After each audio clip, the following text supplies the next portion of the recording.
I think I love tacos more than anything.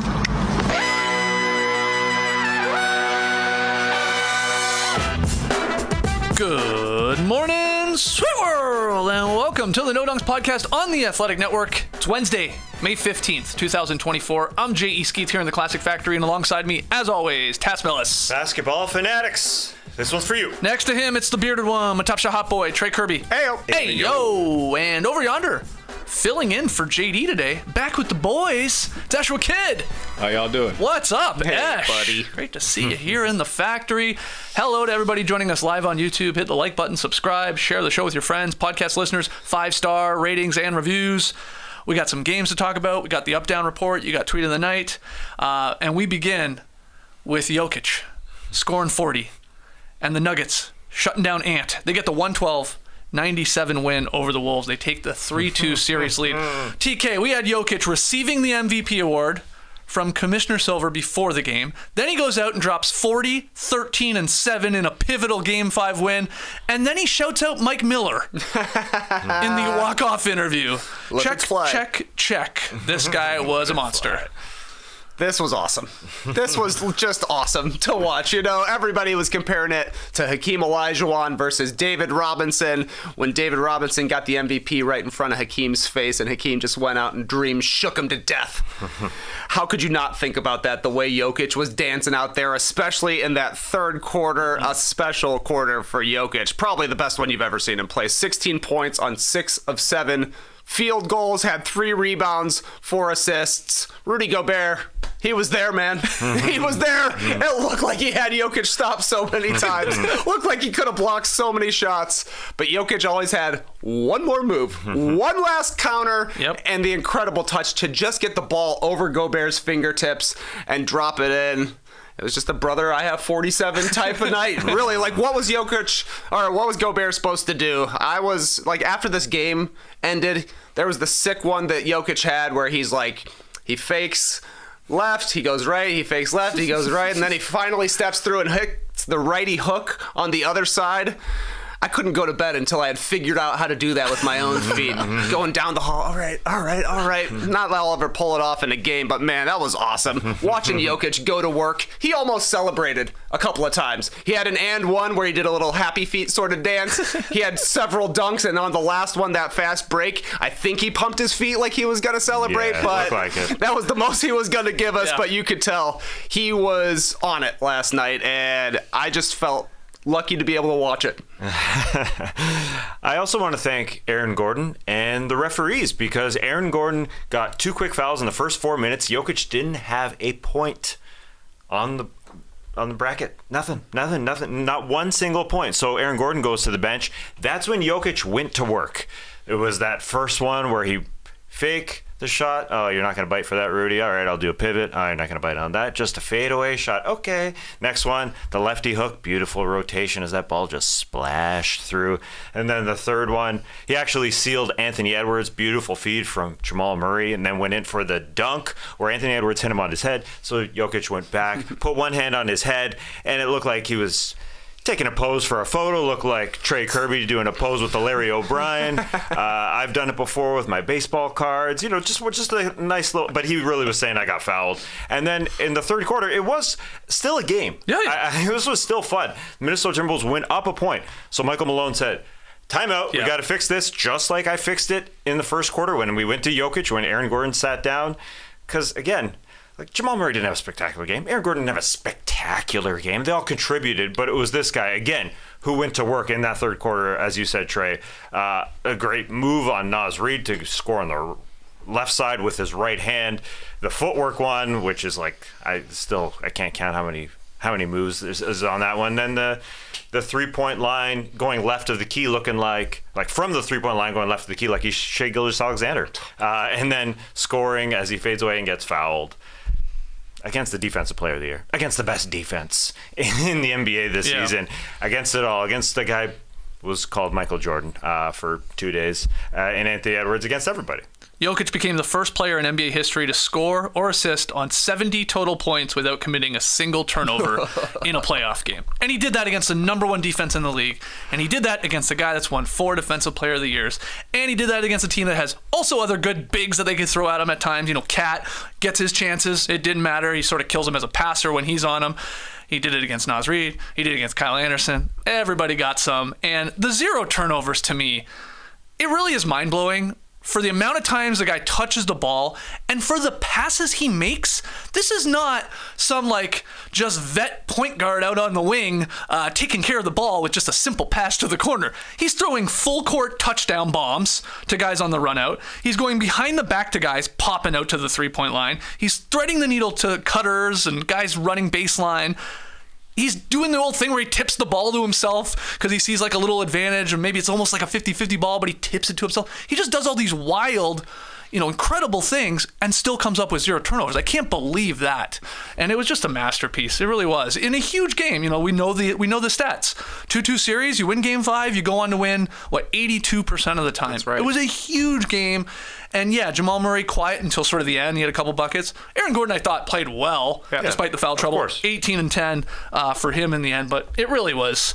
It was the Joker. And like Rudy Gobert, if you see him after the game in the post-game press conference, he's like, well, what do you want me to do? Like, he believes he tipped the ball a couple times. Like, he actually maybe almost blocked it in a couple times. But the touch that Jokic has, he gets it up on that rim, and it's Tim Duncan. Like, it always drops in. It'd be frustrating. I mean, a lot of people are making fun of Rudy this morning. Like, oh, this guy, 4-time defensive player here, he just got cooked. He would have done that to anybody, and he has done it to everybody over the last 4 seasons. So, I'm not in Rudy's corner here. I mean, he got embarrassed, he got beat, but like everybody does is the point. I'm sorry. Yeah. And he wins Defensive Player of the Year because he's the anchor of team defenses. It's basically a team award, but one-on-one, he just got embarrassed. Yeah, I mean, John Hollinger nailed it with his tweet last night. Rudy Gobert had 18 points on 7 of 7 shooting, 11 rebounds, 3 assists, 2 steals, 2 blocks, and he's going to be haunted by this game for the rest of his life. Right. It was unbelievable watching Jokic go to work. The 3-pointer, like, they high-fived. I thought Jokic was going to interlace fingers with Rudy Gobert. Thank you for being a part of this moment. This was just incredible to watch. I'm with you, Skeets. Like, Gobert's getting dunked on definitely last night and today, but I mean, it didn't matter. Basically, the only thing that Rudy could have done differently is like foul him harder, knock Jokic down. Yeah. Yeah, and as a team, and with Jokic, we always say this, right? And we have for years. Again, this is like 4 postseasons running where the guy's averaging whatever the hell he averages, like 13, 15, and 10, basically. But it's like, pick one or the other. Is Jokic getting 40? Or is Jokic carving you up with all of the assists? And he did both last night. I mean, he had everything going. And it's like, that's where you're like, just pick one. Let him go for 50 or 60, but take away everybody else. Or obviously try and, prevent him from being such a scorer. And maybe then, you're holding him like they had in the series earlier on and he was turning the ball over and stuff like that. But and not both. Yeah, and the assists were far lower in previous games than this one, where he was scorching hot. And Anthony Edwards was working his ass off against Jamal Murray defensively. And that's why Jamal Murray, I think, didn't have a great game. He did a great job moving, and that really helped Nikola Jokic for sure. That helped everybody. But it helped the Denver Nuggets when Aaron Gordon went to the bench for me, because then Nikola says, all right, I got to score. This is on me. I will do everything. Watch my flicks. Watch my beautiful handwork. Watch my beautiful footwork. The dunks where his bench was saying, pointing to their elbow, he got up to the elbow at the rim. Man, when he threw down that 2-hand dunk on the fast break, he got high. Freaking nature. For Jokic, he got very high. This has got to be the highest he's ever dunked. In this series, I don't know how you accumulate every dunk, because he had 2 last night. Yeah. And he had 1 in game 3. Yep. Or game 4, I guess it was. I don't know if you put him at the draft combine and try and figure out how high he can jump, whatever it is. But he's underappreciated, man. That would be the only thing that could make this worse for Rudy Gobert, is if they sent Jokic to the draft combine and he has like the lowest numbers of everything. Yeah. They're like vertical 12 inches. Right. Which is what it probably is. But it is a guy who's still underappreciated. He still is in a way. Like, he went to the locker room at half with 19 points because he was awesome. Yeah. But still, it was Tim Duncan-esque, where, yeah, the guy's going to get them to another championship at some point. But do you really respect what he can do on the floor, what his touches are? Nah, I think he's still underappreciated a little bit. And as far as Rudy Gobert guarding him, yes, it's just tough. It's very tough. I think he could have done other things in the game within the framework of the game better. Like Aaron Gordon tried to reverse dunk on Rudy Gobert at one point. Yep. He tried to reverse dunk on Rudy Gobert, and he blocked it. It was very nice, but Aaron Gordon went and got it. He shot it. He missed. He got another tip, and Karl-Anthony Towns and Rudy Gobert should have easily stopped Aaron Gordon right then and there. At least got the rebound. I mean, so those little tiny things where you've got these monsters against Aaron Gordon and you miscommunicate, you leave the paint on some point on an inbound, get a score, or you don't take Jokic, let Cat guard him, he gets a foul, and you're underneath on defense and you can't stop the Gordon dunk. I mean, there was just lots of them when you look at the entire game. Mm-hmm. If you're going hardcore, that's what Rudy's got to look at. Instead of making the money sign, I mean, he's got to be money in these situations, and he just wasn't as far as the basketball part goes. You can't stop Jokic, no freaking way. The Nuggets did figure out a way to slow or somewhat stop Anthony Edwards. Obviously, the game plan was to get the ball out of his hands. Now, a big part of that was probably, we learned Mike Conley not playing in this game, so Nickeil Alexander-Walker comes in. He played all right. We saw Monte Morris obviously get some of the backup minutes of the point guard spot, but they were trapping and they were doubling Anthony Edwards, and he missed a lot of his shots to begin the game. He sort of got it going for a tiny stretch, but 5 of 15, only 18 points for Ant. And this is a guy that was averaging, Trey, 33.3 points per game in the first 4 games of this series. What did you see there from Denver, and how do you think Ant and Minnesota will sort of counter this in a do-or-die game 6 here in Minnesota? I thought a really good defensive game plan from the Nuggets, because they were doubling Ant, like you're saying, on the perimeter, and every time Karl Towns caught the ball in the post, they doubled him as well. Towns played pretty well, all things considered, but nonetheless, you could tell what the Nuggets were trying to do was anytime one of their scorers, whether it be Ant or Cat, gets the ball in the place where they like it, we're taking that away because we trust that we can rotate and get to everybody else, because Rudy Gobert doesn't make quick plays. Nickeil Alexander-Walker had a pretty nice game, but he doesn't make quick plays. Jaden McDaniels doesn't make quick plays. There is an opportunity to recover, especially without Mike Conley there to organize, to kind of take a little bit of pressure off Edwards as a ball handler, even just bringing the ball up the court, having somebody there who could catch the ball in a 4-on-3, make the right play, and keep the offense going. I thought you could tell big time in the second quarter when the Timberwolves scored 18 points. They had 7 assists and 8 turnovers. It just looked like they had no plan against what the Nuggets were doing. So I kind of agree a little bit with Jamal Crawford. He was saying on the broadcast a lot, we got to stop running pick and roll if you're Minnesota. Just let Ant try and cook. It's hard. There's a lot of people waiting for him in the lane, but that might be something for them going forward. And I just assume that Edwards will have a better game. He's a bounce-back player. Yeah, I think something to watch for in Game 6 is if they continue to do this defensive strategy where they are, like, they're just running a second guy just comes out of nowhere from, like, sometimes the far side just to come up and sort of make Anthony Edwards pass the ball because 2 guys are on him on the perimeter. 2 things can happen, right? One, you make that pass, and it's like, well, now you're playing 4-on-3. Now they have some limitations there with some of their personnel, how quick they move and the decisions they make. Or I'd like to see them do it more, and they did it a couple times later in the game. Okay, that guy comes, you pass the ball, Anthony Edwards. That guy usually then turns around and runs back to wherever his defensive assignment is. Get the ball back to him.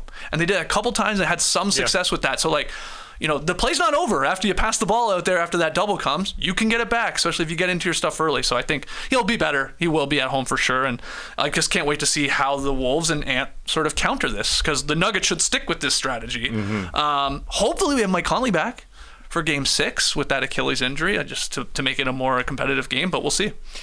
Yeah, I think as he grows here, goes further and further into the playoffs, and gets more playoff runs, he'll understand that people are going to try and take the ball out of his hands a little bit. That's what happened to Stephen Curry, going from Mark Jackson to Steve Kerr. They decided, all right, you bring up the ball. And that's, you other guy, you bring up the ball and get him off the ball a little bit more. As far as, Andre Iguodala was bringing up the ball and Draymond Green bringing up the ball a little bit. And that's what happened in this series when Jamal Murray was bringing up the ball every single time. They decided, how are we going to make our offense better? Well, Aaron Gordon, you're bringing up the ball.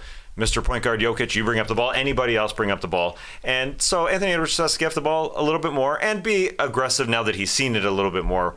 even in those the first opportunities, he gets a flash of a second where he can shoot, and he didn't a couple times. He was in the mid post. He was basically at the elbow and decided to pass out just because I think he's out of his flow a little bit, just not into his flow. So yeah, I think just seeing it this one time helps, and I think that's what helped the Nuggets going from those first 2 games to game 3. They got better. I guess they had dinner, as far as that article on The Athletic went. They had dinner. Talked about they didn't eat for games 1 and 2? No, together. Gotcha. Together, yeah. No, they always have dinner. But in this case, they had dinner together.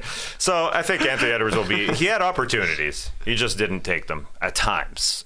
So he's just got to get more accustomed to it. The biggest thing that's changed to me from the victories in games 1 and 2 from Minnesota over Denver to then them winning the next 3 is the officiating changed. They were playing prison ball in games 1 and 2, and it was obviously beneficial to the Wolves. And they were playing incredible defense, and they were being allowed to play incredible physical defense. And then the whistle got back to a little bit more normal, and I think that's really unlocked Denver here. So we'll see what type of crew we have and how they let them play, and the force that they play with in Game 6. I have a question for you, TK. Do you think Denver has found its new Bruce Brown in Christian Brown here, who's played really well over the last 2 games specifically? He's a plus 27 in the series on the floor, and obviously finishing in games. Is Christian Brown the new Bruce Brown? Your thoughts?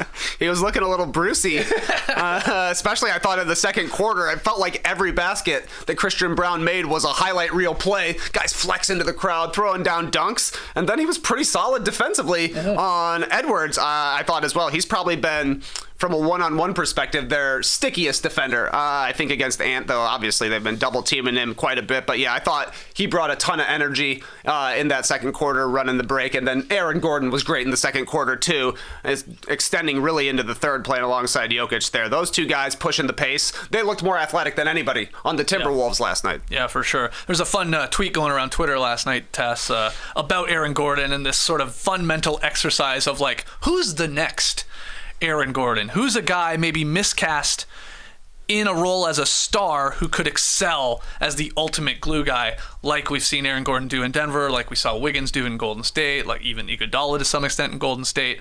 Is there anyone who comes to mind that's like in a star role in the league right now, but eventually, when they ever make it to a team where like they're the 3rd guy, 4th guy, that glue guy, that they could take him to the next level? Does anyone come to mind? Playing with a championship guy, playing with an MVP who could beat everybody else. Quite important. That helps. Quite important. Yeah. Well, I think Paul George was that guy for a long time. Like, he got to the conference finals a couple times against LeBron James. If he was playing with LeBron James or playing with somebody great, he could have been that guy where he didn't have to be ultimately. I guess it's all who you play against as well. I know the comments were good and the responses there. Yeah, there was 3 interesting names. Mikal Bridges was one guy that makes a lot of sense. He's probably overtaxed as a lead guy, but as a more of a 3-4 guy, that makes sense. Lauri Markkanen, I thought was an interesting one, obviously with the Utah Jazz right now. And then one hitting home, close to home for you and me, Tess, a lot of Scotty Barnes. Yeah. Maybe that's projecting immediately here, but guy is an all-star. Yep. Will he ever be able to lead a team? Again, it's very early for him, but maybe he will be the perfect candidate for this moving forward. But those 3 I thought were interesting. Anyone else on the list? Next, Aaron Gordon. Donovan Mitchell? Whoa, ooh, wow. Telling me he wouldn't be better as not the number 1 guy? Come on. Yeah. His teams are very good at getting to the second round. Yeah, it's funny. Even with me saying Paul George, like Donovan Mitchell, obviously a great 1 guy. Then you put him on the number 2 role. Then that means your number 1 guy is amazing. Right. Exactly. So he needs a really good number 2 guy here with Cleveland. Like, they have to grow somehow, Mobley or Garland or whoever. But the same goes with Scotty Barnes. I mean, he's going into the offseason trying to understand how to be a number 1 guy. Right. So I get that. And they've got a few of those guys. And quickly, they're trying to work it up. Tony Jones wrote, it would take the mentally strongest team in the world to flip what's happening in this series, and the Wolves don't seem like that team. Tony Jones believes this one is maybe over after Denver has ripped off 3 straight here and taken the 3-2 lead. Do you agree with that sentiment, or do you think the Wolves still got something left in them and could pull this out even? I think the Wolves got something left in them. I thought Edwards was pretty good in the post-game press conferences. Basically, like, I've never seen a defense like that. It was crazy what they were throwing at me, so he will be better. I also think the Wolves have been generally pretty resilient this year. It seemed like they were going to be toast when Karl Anthony Towns went down with his injury at the end of the season and just went to another level. So I think the Timberwolves have been generally a resilient team this season. That being said, they also hadn't lost 3 games in a row yet this season, and they just lost 3 games in a row. So we'll see, and we'll see how Towns is looking, because he took that weird shot like where his knee hit KCP's shin. He was limping around for a while, stayed in the game.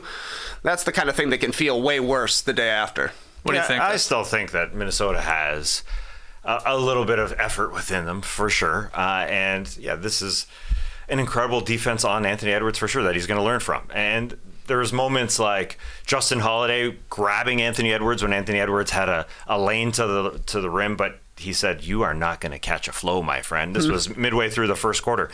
That helped big time, I think, for the Denver Nuggets. Take a foul, Justin Holiday. Right. It's good stuff. You got guys on the bench who can replace you. Peyton Watson came in and played 15 seconds. Those were great 15 seconds. And that kind of thing. They have a great mindset. So, you punch, you get knocked down, and you learn, and that's what I'm sure the Ant-Man is doing right now. And to be aggressive in those little areas, he wants to get everybody involved, just like Jokic wants to get everybody involved. But there's times when Jokic's got to be that guy that we just saw, that best player in the world that sometimes nobody wants to talk about and say, there's other faces of the league. There's other faces. And so Ant's just got to be aggressive and be a Jokic, really. He's got to be awesome. Any other notes from Game 5, pivotal Game 5 win? Yeah, brown shoes can't lose. Jamal Murray brought out the new Browns. Hadn't worn them since Game 5 in LA. Remember what happened? They won. Yeah, he had a game winner. Yeah. When he wears the brown shoes, he brings them out only for big games, and they always win. Do you think he calls his left foot Bruce and his right foot Christian? Okay, watch those brown shoes. That's nice. Yeah, watch him. Okay. Maybe it's just a Game 5 thing, but I think they're his big game Browns. Okay. Puts them on when he knows he has to perform. Putting on my shit shoes. We're going to work. Okay. Yeah, that's nice. Watch what he's wearing there. I'm getting in the dirt tonight. Getting this one out of the mud. I do think I'm agreeing with you guys. I think they got some fight left in them. I can't wait to see how Ant counters what he saw in Game 5. I think this does go 7. I think we get a weekend Game 7. Maybe I'm just talking it into existence. My only other note from our friend Zach, who tweeted at us, usually tweeting about Survivor, which is on tonight. We'll have no buffs tomorrow. But he wrote in, the fact that the voters didn't have the foresight to put Jokic, who was months away from back-to-back MVPs and the top 75 players in NBA history, looks worse and worse by the quarter. Yes. You're not wrong, Zach. It looked bad at the time, and it only has gotten worse as he's gone on to, obviously, win the championship, win Finals MVP, win his 3rd MVP, and then a game like that last night. That's true. And by the way, it wasn't even 75, it was 76, and he still wasn't 76. on it. Yeah. He'll make the top 100. Yes, I think you can lock that in. Anything else? Anything else in the game? Any other random notes? I understand why NBA players wear pads in their jerseys. After watching what Rudy Gobert did to Justin Holiday with that elbow, just straight to the sternum. That was a hard shot, and that's why you wear them. It makes sense. We played basketball against that team. I couldn't remember their name. They beat us. They had what was their name? It's such a memorable name. The Sex Warriors. Toronto. The Sex Warriors. Yeah. Yeah, they were a physical team. They were. I caught an elbow right in the chest. I was defending a guy in the post. I said, no problem. Come on. He just literally did what Rudy Gobert did. I wish I was wearing pads. He chipped my rib. For sure. Oh, and they won. They were good. Warriors. You kept playing, man. You're a fighter. Yeah, I didn't Sex Warriors were tough. They were tough. They were good. They were tough. I don't ever remember anything. For some reason, I pulled Sex Warriors from a pickup basketball run 20 years ago. And they did have Golden State Warriors colors, I thought. I think they did. Yeah. Blue and yellow. Yeah, man. Yeah, instead of the state of California, it was a big old schlong. It's always intimidating to play those guys, for sure. I did love that, though. Rudy Gobert, clear space, calls on Justin Holiday, gets the dunk. Mike Malone goes insane. He gets attacked right away, screaming in the face of maybe John Goebel, I think was the referee there. Minnesota then got called for 3 offensive fouls in the next 4 possessions. Naz Reid, Jaden McDaniels, Karl Anthony Towns, all called for charges. Yeah. In high school, if you got 3 charges in a game, coach is buying steak dinner for everybody. Oh, damn. Never happened. I was flopping like crazy, Skeets. I drew 2.5 once. I was getting hungry. At halftime. I just spent the rest of the third and fourth quarter falling over all the time. Come on, I need a ribeye, Pat. Hey, that's a great point about Malone. Because he had that where that was like one of those ones. That's a good tech. It obviously worked. Great tech. You were making your message or getting your message across to the officials. Maybe, hey, take note of this, and then all those charges. And you said it too. You slipped it in there, Tass. He called great timeouts, I thought, in this game. There was that one early in the third quarter. He did it again in the fourth quarter when Minnesota started to make a push. Nope. Quick timeout. Let's, obviously settle things down here. And then they came out of that timeout, and I believe they scored and pushed the lead up. So he was good. Yeah, those charges were monstrous, really, because it was Aaron Gordon taking 2 charges when he was in slight foul trouble. He could have gone to the bench again in the second quarter. And the one was a bang. It was like, you could call it either way. Yeah, he was moving his left shoulder a couple times. Anyways, I think Rudy's just got to go. I'm thinking about Rudy. How could he get better? He can't get better defensively, but he's got to work on his offense. Like, that's going to evolve. I know. It is incredible. It is incredible. When you look at his box score and you think, like, you put us through the box score. Oh, he played really well. No, he didn't. I don't care that he scored all those buckets. There was a point where he was basically got blocked, but in the box score, it goes down as a steal. When he got an offensive rebound, he goes up. He should pass to Jalen McDaniels, who's right there for an easy 2. He gets the ball stolen from him. Like, every little thing matters in the playoffs. Like, the Denver Nuggets wouldn't let Nikola Jokic get a turnover at 2 seconds left in the fourth quarter. I think it was KCP runs over to him and come, give me the ball. Give me the ball. The shot clock's going off. It was a team turnover. Yeah. Those are always team turnovers. They never give it to the guy holding the ball, but he was smart. You can't get the turnover, man. You're just too good. So you have to think of the little things, Rudy. He's got to be able to see that. He didn't. KCP was great too. 16 points, 5 boards, 4 assists. Took the turnover there for a team turnover at the end, but hit the 4 threes. He had he had a lot, corner threes there that were huge shots. This guy, man, he's like the guard version of Robert Horry he's turning into here. He's got the timely shots, and he's a champion. He's a winner, this guy. But good game. I'm glad we slipped him in there. Okay, let's go to the other game from last night. Jalen Brunson. He scored 44 points. Talking about Jokic going for 40. Brunson goes for 44, plus 40 again here in the postseason. Knicks beat the Pacers 121-91. New York is a win away from the Eastern Conference Finals. Where do you want to start with this one, Tass? Can you believe these New York Knicks? Can you believe every game they come out and have this type of effort after all these guys who are going down, OG Anunoby going down? Apparently he's back on the basketball floor doing stuff. We'll see him in the conference finals maybe. Just Josh Hart. Josh Hart is starting at the power forward spot for this team. That's freaking phenomenal. And the fight that he and DiVincenzo had. DiVincenzo stepping up to Miles Turner, ready to go. I don't like the way you wore a blazer without a shirt underneath. Let's rock it. Calling them names. They were ready to go. Obviously, it starts with Jalen Brunson.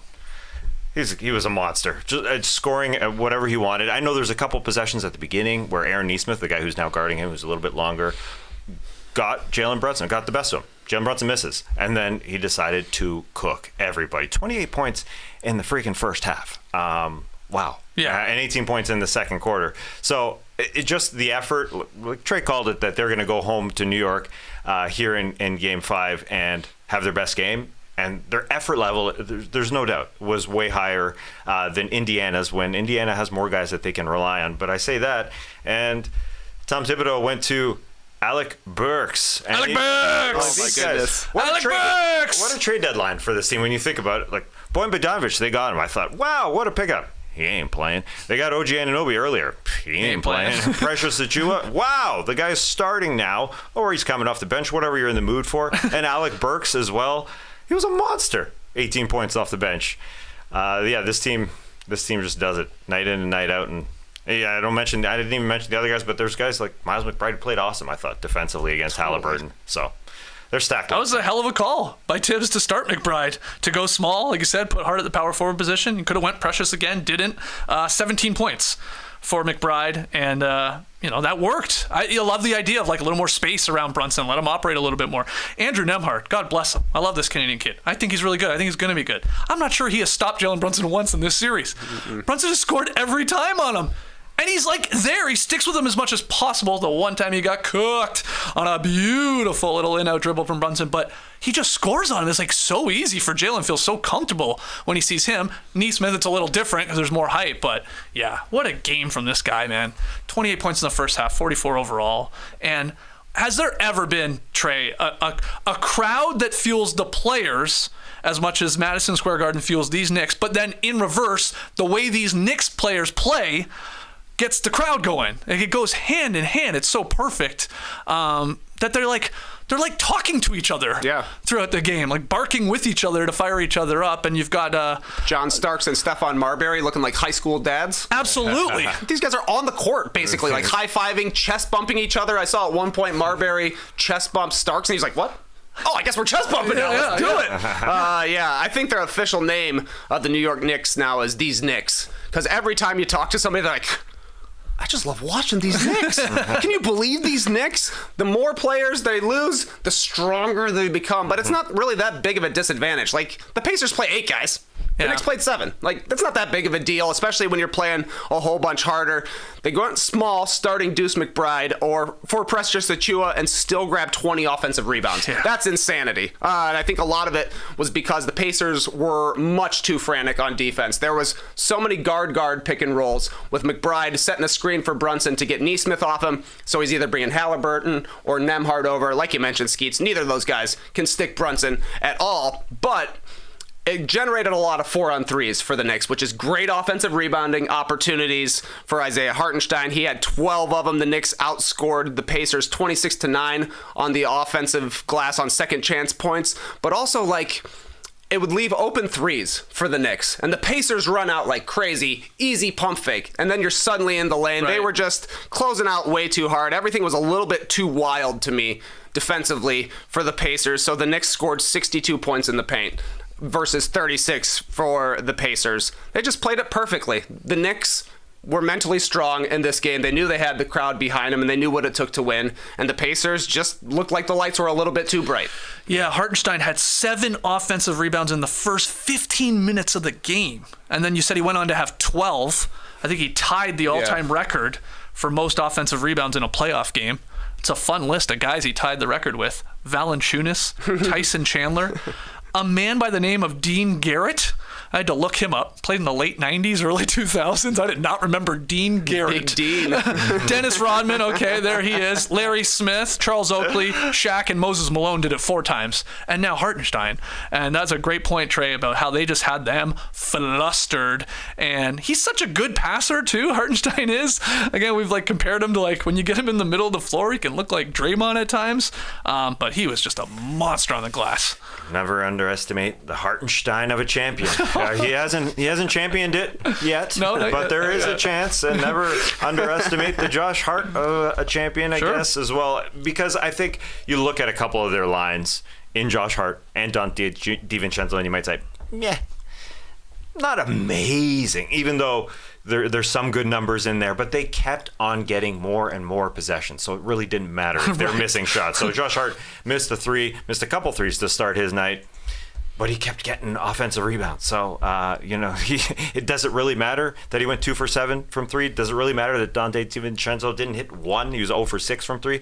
No, because they took nearly 30 more shots than the Pacers. That's a lot. It's so many. Yeah, Rick Carlisle said, we got annihilated on loose balls and rebounds. We were embarrassed, he went on to say. 30 more shots. Good luck with that. That's a lot of shots. That's how you end up with a 30-point victory because, man, and the Knicks went on that run at the end of the first quarter. It looked like they, like your podcast app, they were like on 1.25 speed. They were going crazy. And Rick Carlisle, God bless him, kept calling timeouts. He's like, all right, we'll try and stop this run. Yep. We'll try and stop this madness here in Madison Square Garden. Nope, didn't really work. And then started the second half, Miles Turner, hits a three-pointer, and then another three-pointer, and then another three-pointer. Suddenly it's a 7-point lead for the Knicks. And what happens after that? They go on another massive run, New York does, and they're up 20 in like the blink of an eye. Yeah, Tibbs said, timeout, let's get something fixed here. And then, they go to the bench, they come back out, and Pacers didn't score for 7 minutes. Right. That's a lot of minutes, not to score a basketball.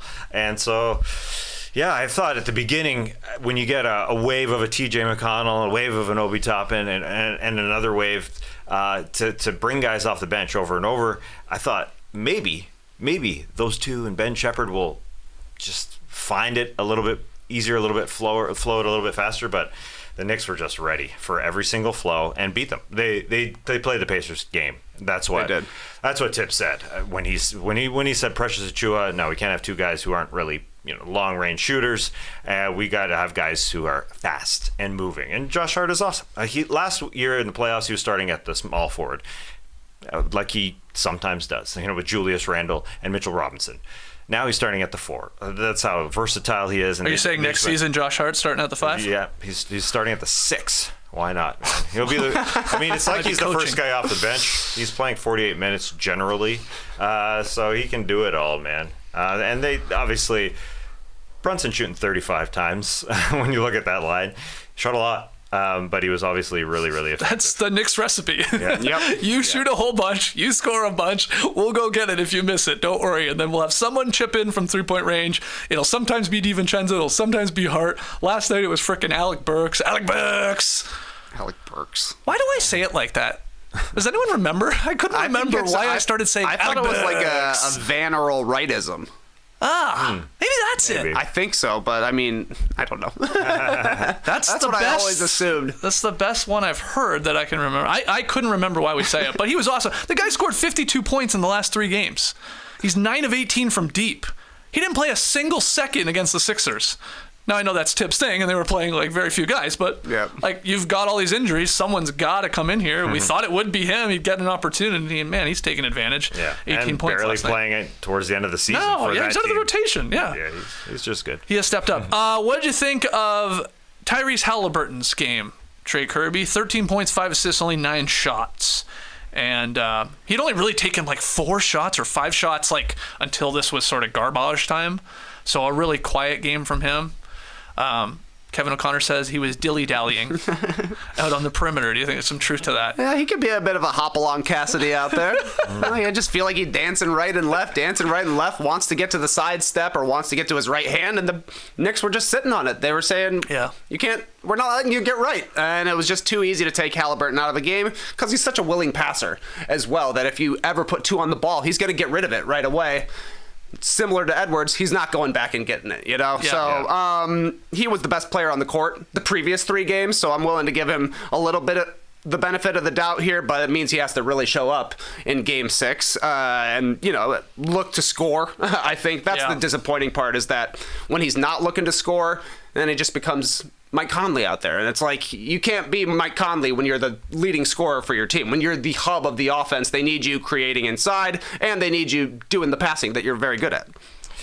Yeah, we're asking something of him that he just can't do at this point, which is not what a lot of people can do, which is get off the ball and then keep coming back and just keep moving. We're asking Anthony Edwards to be Steph Curry at times. There's only one Steph Curry, and it's just difficult to do. The thing that he can do is get better in the mid-range, because that's not what he really does. He wants to get the 3-point shot off. So that's fair, but this is his first postseason, so that it's kind of understandable. Yeah, against the New York Knicks, who are freaking fighters, but they need him, though, is the point. I mean, he had 89 points through games 2 and 4, 2, 3, and 4 in this series. I mean, he can score. You're right about, he gets to the lane, he's getting into the paint, and more times than not, at least in this game, it was pass first mentality, where you may want to take a look at that, put a little pressure on the rim, get the floater up there. I mean, I get flashbacks a little bit to Steve Nash, and I know he's been compared to him before, where you're like, yeah, you are an incredible passer. That is your game. That's your MO. But we need you to be a little more look for your shot in this moment, or in this to stop the tide here. So maybe he will, and he probably will bounce back just like Ant will in Game 6 back in Indiana, where they've been obviously better. Haven't lost, right? Yeah, not lost at home right. this postseason. And just to note, because we haven't mentioned Pascal Siakam's name, he played all right, but he also had Josh Hart again, who was the guy assigned to him. So he did a great job, I think, of just getting physical with Pascal Siakam. Yeah. A lot. And he was their lead scorer, and he did all right. But that should be a height advantage, and it should be something he could have a monster game against a defense like that. But that being said, they worked him in. Precious Achiuwa came in. They worked hard against him. That's all. I mean, we want a superstar game from somebody. Like we say, Halliburton. Yeah, he could have. It would be nice if he scored a 30 spot, but this was an opportunity for Pascal to do the same thing. One of the best parts of this game, and it tends to happen the longer the series goes. I know Stan Van brought it up, especially when it's Game 5 and it's 2-2 and everyone's tired of playing each other. We had some dust-ups. We had in the second quarter Isaiah Jackson laying out DiVincenzo with that hard screen, and then that's when everybody got in each other's face. I think that one resulted, it was just called a common foul, I believe, and then some texts were handed out to like 3 different guys, I think. And then we had DiVincenzo and Turner getting double text later on. That was Dante's 4th foul. That was later in the game. But I just love when they start to hate each other. Oh yeah, they're just tired of each other, and everybody barking at each other, and it's just great. It's really good. The refs immediately, I thought in the second quarter, they tightened up the whistle after that incident, because they're like, we're not having this, not getting out of control. So then everything was getting called there for a little bit. They sort of got back to normal as the game went on, but hopefully this continues in Game 6. Who you think's getting in a fight in Game 6 if you were guessing? I'll throw Neesmith in. Oh, okay, that's good. That's a good pick. Yeah, who's your Nick that's going to throw down? Man, DiVincenzo has a hell of an edge to him right now. But I feel like that's Madison Square Garden. Really, they love him. Yeah, forget about it. So maybe less so in Indiana. I don't know. Who would you pick? Who's my Nick? Nick Wright might fight after Jokic's performance. But another Nick. Who's another Nick? Ain't that many to choose from. No, it's not going to be Brunson. It's not going to be Brunson. Maybe. It's not going to be Deuce.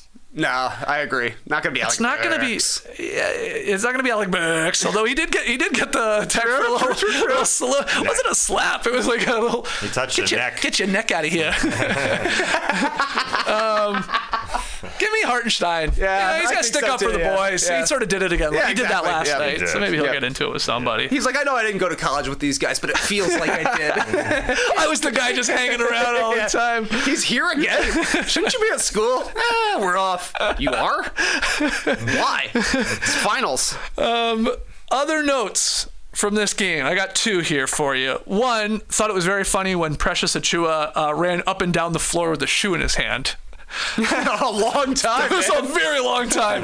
He went back on defense with the shoe in his hand. He came back the other way on offense with the shoe in his hand. It was just, you don't see that. You usually hey, try and put it on or get rid of it. Yeah. But he's just holding it. Playing. He went back and forth. Very funny. I saw Ben Stiller tweeted at Fred Katz a picture of Precious Achiuwa running out without his shoe on. Like Fred Katz tweeted a pun, of course, Precious no shoe-a, to which Ben Stiller replies from the sideline with a photo of him running around with his shoe off. New York is weird, man. Oh, yeah. Ben Stiller, I'm sure he's seen people holding their shoes, and I think it was a flashback. It's like that movie where he's in the hotel. Anyway, it doesn't really matter what I'm saying. I thought he was going to block a shot with that shoe. Something. Yeah. Like that's what Stan Van said. I think Stan Van said that, yeah. Like he was going to do something with it. Why are you holding it, dude? And then my other note, because obviously the playoffs are on the TV on the big screen at the house, Nora's starting to catch a little more basketball, and I think she saw for the first time all season, maybe ever, Tom Thibodeau. And she says, why does that guy look like he has a constant tummy ache? It's like, good point. Like she says he could be in a commercial for like Pepto-Bismol or something like that. And now that's all I can think of when I look at him. But she's like, he does not look healthy. He does not look good. I'm like, no, that's his thing. Like he's just coaching all the time. Did you see this photo of young Tom Thibodeau? I did see that. Don't show Nora. On ESPN. Yeah, you're right. He's too much of a hunk. Yeah, shirt off, lying on a beach chair or something. Yeah. Who is this guy? He's like Oswald Cobblepot mode once he got to the NBA. Yeah. When he came up, this dude was handsome, virile, and now he looks like he's running for mayor of Gotham City. I know. It's crazy, man. So the Knicks can win the series Friday night at Indiana after the first 2-day break between games in this series. I think this is of note here, right? Because Caitlin Clark's WNBA home debut is with the Fever. That's on Thursday night at the Gainbridge Fieldhouse where the Pacers play. So that gives us that extra day here. And maybe that benefits, this MASH unit Knicks team. Could OG possibly return? Maybe not. Maybe it's conference finals. But anyway, they're banged up and they play their guys way too many minutes. So that helps them, I would think. Game 7, if necessary, would be Sunday afternoon at 3:30 in Madison Square Garden. That'd be a pretty quick turnaround. And the last we saw the Knicks play that afternoon game did not go well. Right. Indiana. So watching the schedule here. Shu, by the way, says winners of Game 5 in a 2-2 best-of-7 series have gone on to win the series 82% of the time. And of those Game 5 winners that won the series, more closed it out in Game 6 than in Game 7. 118 to 72 times. So if New York's going to do this on Friday night, they would be 119 on that little note. Yeah, good stuff there from Shu. The Knicks also became the third team in NBA history to follow up a 30-point loss with a 30-point win in the same playoff series. You want to take a guess at the other two series? One of the most notable series of all time in our lives. Trey Kirby may have been in attendance. Probably Cavs and Warriors 2016. That's right. The Warriors won Game 2, 110 to 77. The Cavs won Game 3 by 30, 120 to 90. The other one you'll never get. 2008, Washington Wizards did it in the first round. Oh. They got crushed by 30 and then won 30. I don't even know who they played. Oh, okay. Yeah, there you go. Cavs? Maybe the Cavs. Maybe. They played the Cavs a Was lot, that I feel like. Deshaun early Stevenson? That may be a little too late. Yeah, I'm not sure. That's a good one. Any other notes on the Knicks win? Well, Tess said that Isaiah Hartenstein and Josh Hart had the heart of a champion. Right. Josh Hart, we know, won 2 at Villanova, so he's a champion there. But luckily for you, Tess, Isaiah Hartenstein helped Zalgiris win their first ever King Mindaugas Cup. So he's a champion as well. Oh, you sound like Lee Ellis Instagram right now. We're in Lithuania? Yes. Yes, indeed. King Mindaugas Cup. That's the name of the former New York Knick, right? Isn't it? There was a Mindaugas Kuminskis, I think was his name once upon a time. Isn't that guy visiting JD right now? Here? How dare you say that? King Ding Dong himself. Oh, boy. I went over your head, too. That was Elvis. Wow, to turn Mindaugas Kuzminkas into Cup. King Dong? The King Ding Dongus Cup. It's a big cup. I guess. It is the king. Yep. All right. That's enough on those games. Yeah, and Ben Stiller was in the Tower Heist. That movie was what I was thinking. But anyways. Did it have a shoe-related thing in it? He was cleaning up the hotel at night. There's a lot of random things. At all. Yeah, I don't think I've ever There's a lot of random stuff. Okay. Yeah, it's like you're in an indoor aquarium, let's say. No water, but you have I'm in an indoor aquarium, no water. Who cares about the aquarium? Well, it's got a lot of interiors, sets. This is the movie you're talking about. Yeah. Tower Heist? Yeah. Okay. It's on Netflix right now, I think. I don't know. It was on some streaming service. I saw it. I didn't click it, but maybe now I will. A lot of model sets. Indoor aquarium with no water. Yeah, you can see it crazy. like he's behind there. I still can't find the Tibbs shirtless photo. I can't. That's on ESPN. It's in an article. It to my phone. Yeah. Okay, thank you. I don't know when I'm gonna need it, but sometime. How on earth have I not seen this guy? I am an NBA fanatic. I Okay, haven't seen him. well, these guys are looking up a shirtless Tibbs, and as Trey shows to task. Ash, let's get into the up-down report. Prepare your tubes. It's the up-down report. Holy crap, we went long on those games. But we are in the up-down report. We can move with some pace here. Speaking on NBA Today yesterday, former big man Udonis Haslem explained why the Lakers would have a cynical locker room if JJ Redick is the franchise's next head coach.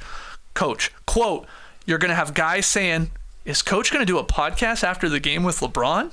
He's going to have a cynical locker room that side-eye everything JJ says. They're going to wonder, is it JJ's message or is it LeBron's message? So, are you up or down on Haslem's thoughts here on him saying that the Lakers would have a cynical locker room if Redick is their next head coach? Thumbs up or down? I'm down on this idea. I'm up on Udonis Haslem saying what he wants. But this seems like it was on NBA today. This seems like NBA yesterday. This isn't right. This is LeBron James we're talking about. I can get it if you're talking about Roan coaching a team with Pat Beverly on it, or Paul George's co-host. You know, like I had no idea who you were talking about for 1 second. Thank you. Okay, Rowan just kicks it with Pat Bev. Yeah. But something like that. But this is LeBron. What do you think he's doing in year 22 next season? He's got the most points in NBA history. I mean, he's going out there to win.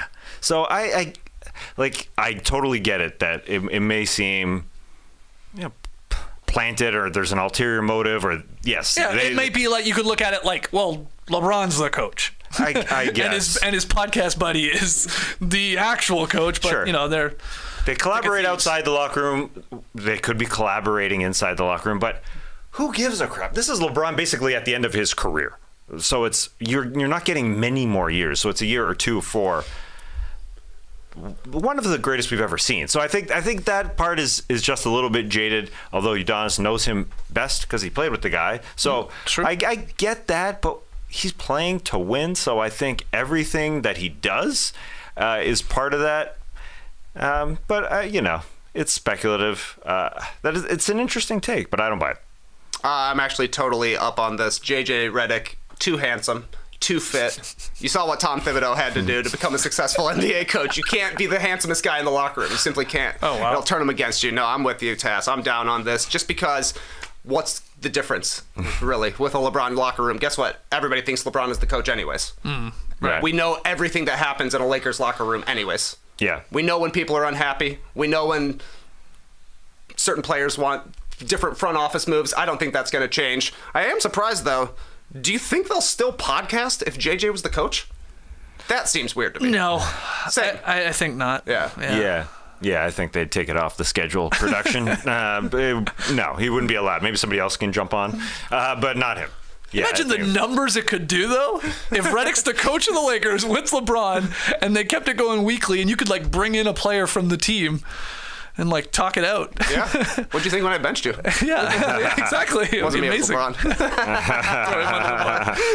I thought it was interesting later on in this segment, and Haslem is, I like him. He's very good well on spoken. TV. He's a good analyst for sure. And I think it is an interesting take, and he knows him better than we do, so maybe there's some truth to it. He knows about being in a locker room a hell of a lot more than we do it, so maybe there's some truth to it. But he did go to bat for his guy, Chris Quinn, the medicine man himself. So Haslem was saying it should not be JJ Redick. It should be Chris Quinn, who has experience as an assistant with LeBron in Miami, and that he thinks maybe someone like him should get this offer. Now, we learned, I guess, from The Athletic yesterday, there are three names sort of at the top of the Lakers list right now when it comes to candidates for the next head coach. It's JJ Redick, it's James Borrego, who's an assistant on the Pelicans. You might remember previously coaching the Magic and Hornets as their head coach, and then Sam Cassell, who's a long-time assistant after a long career.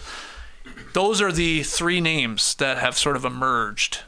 Do you like any of those names more than the other? What are your thoughts? Well, I think like Udonis Haslem was saying about Chris Quinn, Sam Cassell is in a similar boat. It could be time. The guy's been assistant for 15 friggin' years. Yeah. For a long time under good ones. Under the late Flip Saunders, under Doc Rivers, under Randy Whitman. I think those are the only three because he's done a lot of following of Doc Rivers, and he's jumped in actually this one under Joe Mazzulla. Yeah. So that's it. But he's been doing it for a long time, and I agree with Haslem in that I think he just wants somebody else other than JJ Redick to get in as a head coach. So I get that part of this whole argument, but I think Sam Cassell fits in over Borrego as well. I mean, Sam Cassell's been doing this for a freaking long time. Yeah, 15 seasons with 4 teams.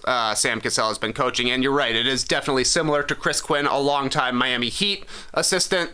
So surely Haslem's point of view is JJ might be cutting the line a little bit here. Yeah. And that's always a criticism when guys go from playing to coaching or playing broadcasting coaching, which is what JJ would be doing. But I also did see that the Lakers have hired Coach K as their unofficial consultant on the coaching hire here. So, when I'm looking at the list of JJ Redick, James Borrego, and Sam Cassell, it's hard for me to figure out who Coach is going to like the most, but we'll see who he says. Yeah. Maybe the guy that played for him? Yeah, probably. Yeah, maybe. Probably him. And that's what some Perhaps. people think, that the only reason we get these headlines with these other names is to just to give us the mirage, I guess, of Like, it could be decided that JJ Redick is the head coach, but you got to play this like, oh, we're thinking about so-and-so. We're also thinking about so-and-so. Oh, this longtime assistant, this former head coach. You play that game a little bit in the media. It's possible. It's possible. But you believed, and you said this a while ago, Trey, that you thought Redick would be the coach of a LeBron-owned team. Yes. In Las Vegas specifically, but maybe this is the trial run. Yeah, exactly right. Yep. Hey, let's get you in here while I'm playing. Yeah, I guess I don't know why I didn't think about the fact that Darvin Ham was going to be gonzo. Yeah. Yep. All right, next up down here. This happened after Game 4, before Game 5, but Wolves center Rudy Gobert was fined $75,000 for rubbing his fingers together in a money sign gesture directed at the officials during Game 4. Joe Dumars, who is basically the NBA's principal, deemed Gobert's actions as unprofessional in gesture, and that questions the integrity of the league and its game officials. And it also said in the statement that the fine takes into account Gobert's history of improper conduct toward game officials, because he was fined $100,000 earlier this season for doing the money gesture to Scott Foster.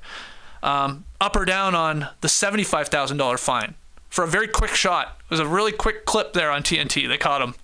Didn't do it as long as the first time, but No. What do you think?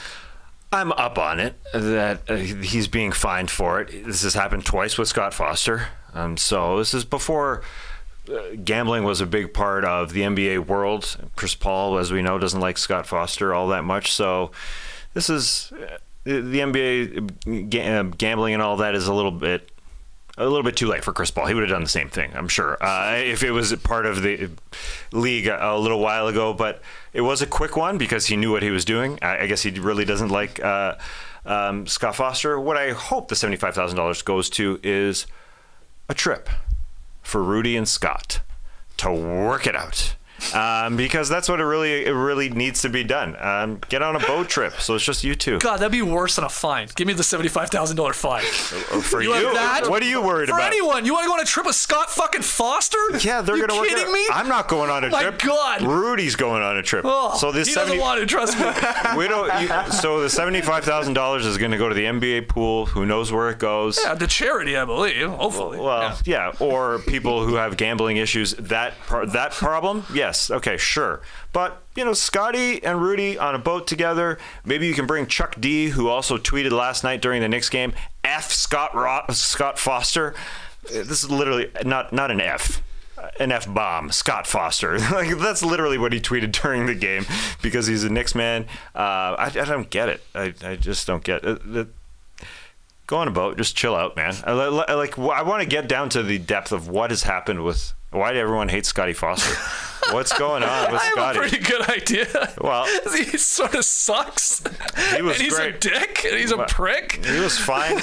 He had to do 5 reviews within 15 minutes of the game time yesterday. Yeah. He was very good. He was very good last night. What do you think? Were you shocked at all? $75K there for the second time doing this? Nah, we saw it. We saw the hands go up. We're like, that's gonna be a fine. Didn't get quite as rolled up on the money. So I guess a little bit smaller of a fine. Do I get a point for this? Do I get an instigator point?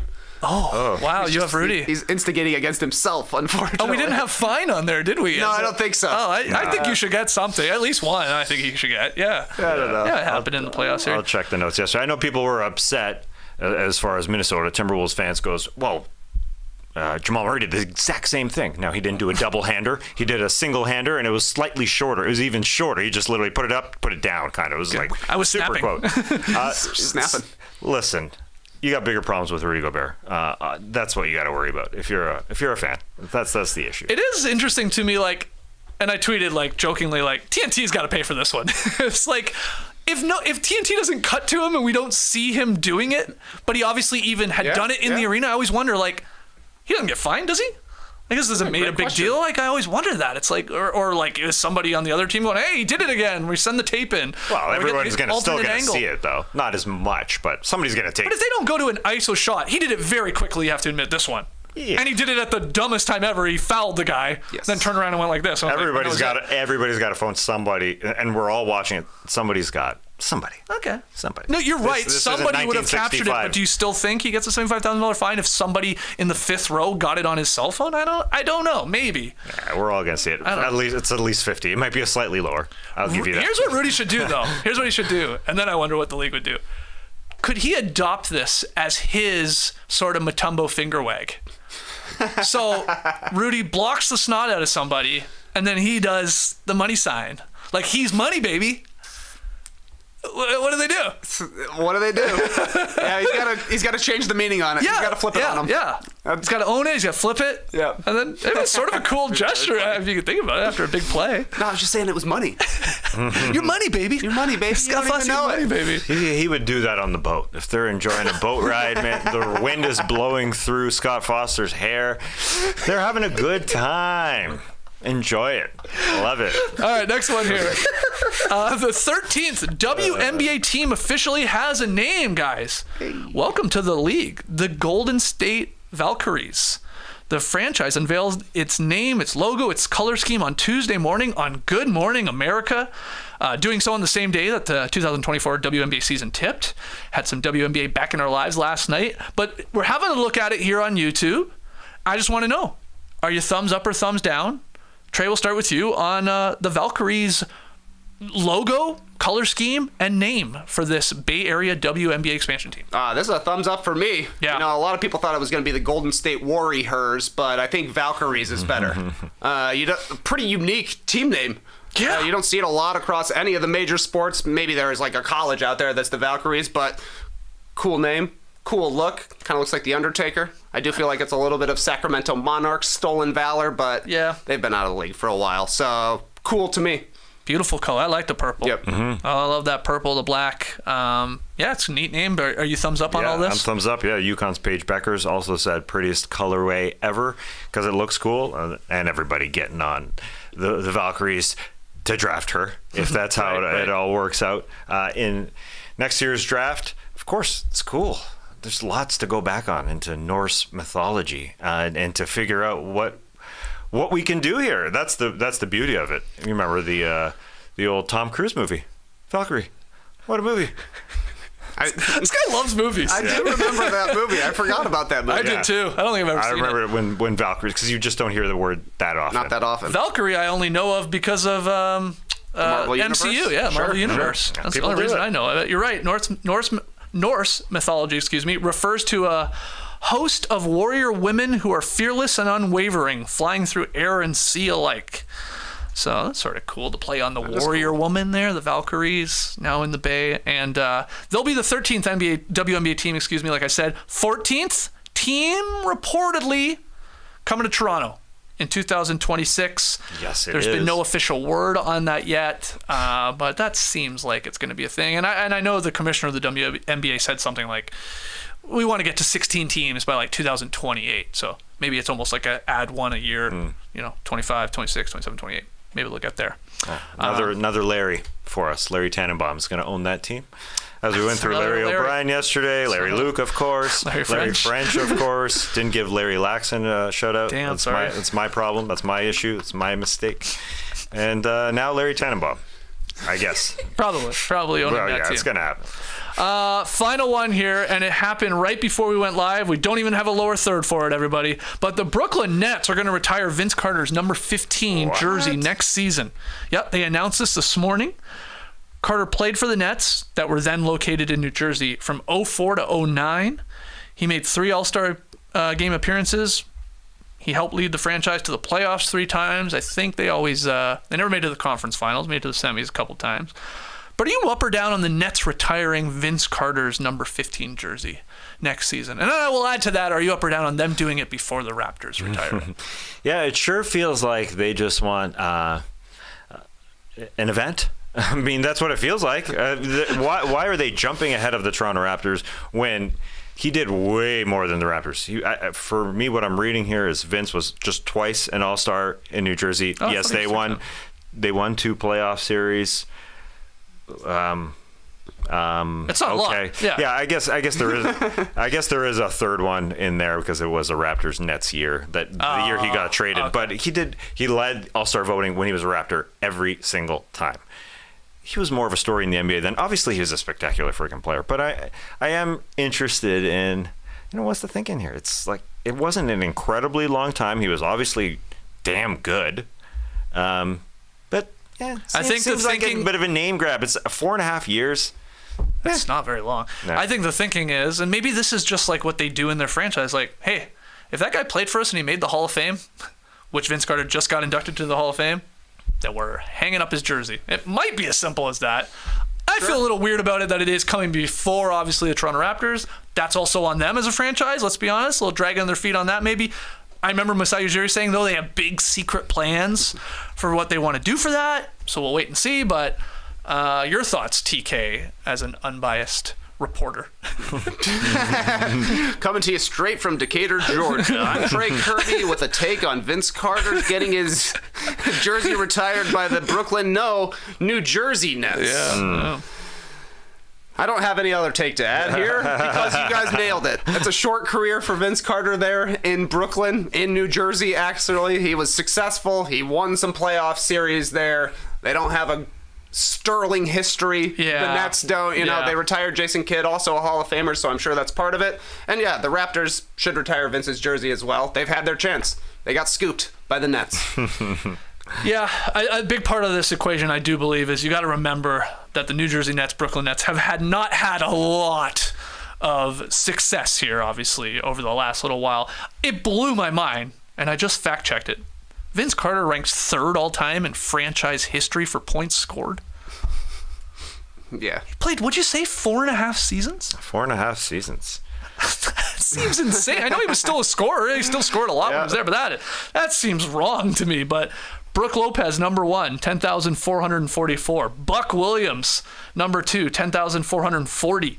And then Vince, almost 9,000. Richard Jefferson, 8,500. Jason Kidd coming up in 5th. That's all-time leading scorers for the Nets franchise. It's crazy. It's crazy.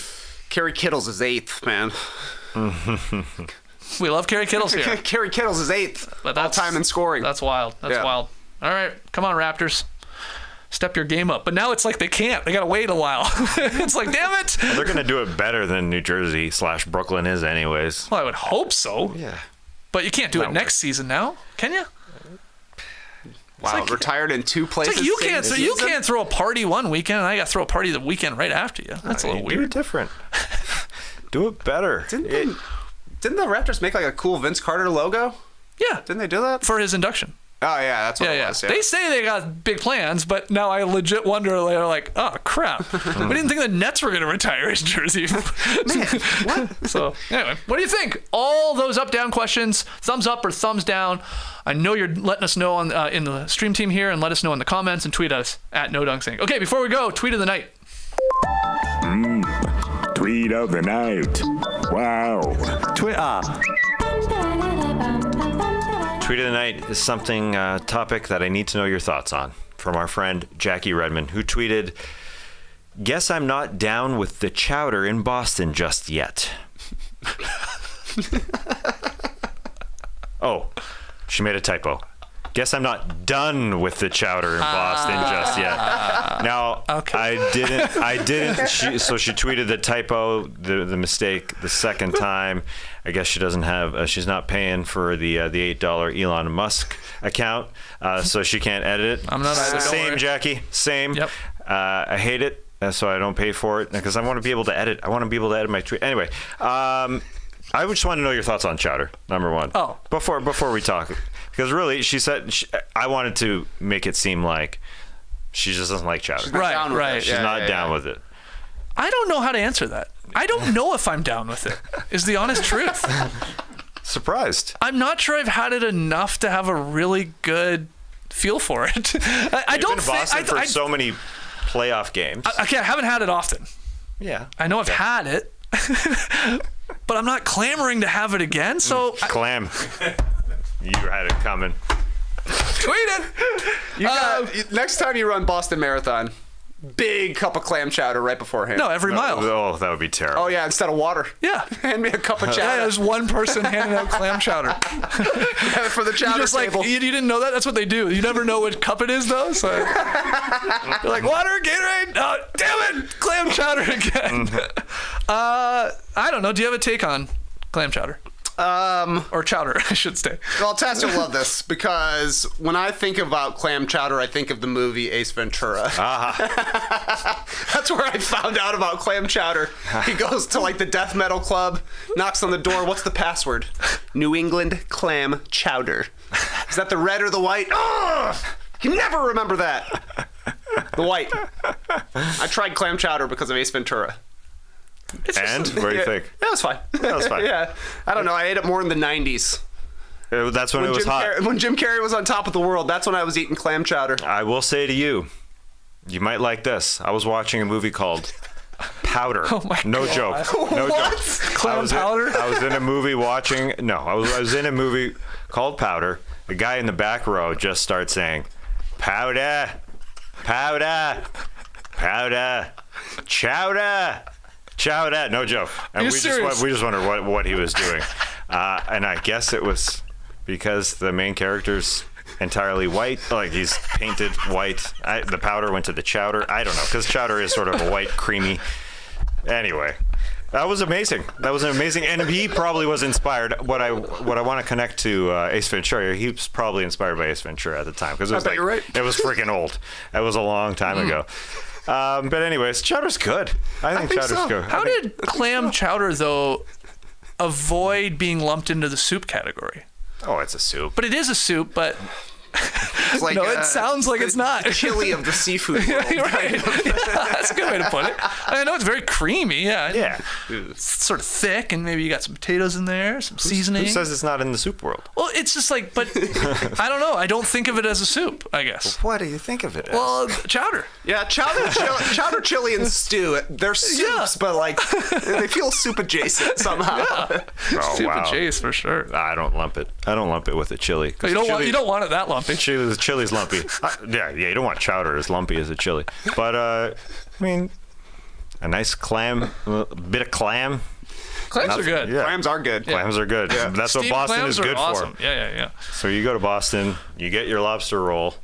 Yep. It's too much money. I'm not really into a lobster roll all that much. I'd rather have chowder. I would rather have chowder than a lobster roll. That's an insane take. You'd rather have clam chowder than a lobster roll? 100%. Take out the price. Hold on. You do well. I know. I'm fine. I can pay for a lobster roll. Really? I don't know. You could put that poll up and it's going to go 85 to 15 pro lobster. No Yeah, way. It is. I would rather. It makes me think that I was in prison. Soup? Yeah. A lobster roll? Yeah, lobster. Yeah. What are you talking about? Hold on. That's where lobster used to be served in prisons. That's a long time ago. Okay, Lobsters I didn't had know that. quite the glow up. You're right. I wasn't You're right. familiar with your lobster prison knowledge. Anyway, I don't know. I just never got into it. Just like you never got into chowder, I never got into lobster. Yeah, you go messy. one path or the It's a other. lot of work. Chowders or rolls. Ash, can we get a quick opinion? Before we go, You need to know what you think about lobster rolls and clam chowder. I think I would take the lobster, but I've never actually had chowder either. But I'm not a big soup guy. If you want to say that's a soup. Yeah, it's a soup. So yeah. See, I sometimes think a lot of people don't even know they've had clam chowder as like a little side or something. That's fair. Lobster all the way. Yeah. Okay. Just to wrap up on Jackie Redmond's tweet, the Boston Bruins are in the hockey playoffs, and that's why she said, "Guess I'm not done with the chowder in Boston." They're going back there. Is that what's happening? They were down 3-1, I think, but I think they extended the series. They're up 3. Oh no, they're down 3-2 Yeah, I think they now won last after night, winning. though, right? Yes. So I don't know where they're going or where they go. Yeah, they're going back to Boston for Game 6. She's got quite the as I schedule. see. She's got With the quite hockey, schedule. with the wrestling, flying all over the place for that. With the chowder eating as it seems like she's going back for another. Shout out to our good friend Jackie Redmond. Winning tweet of the night there.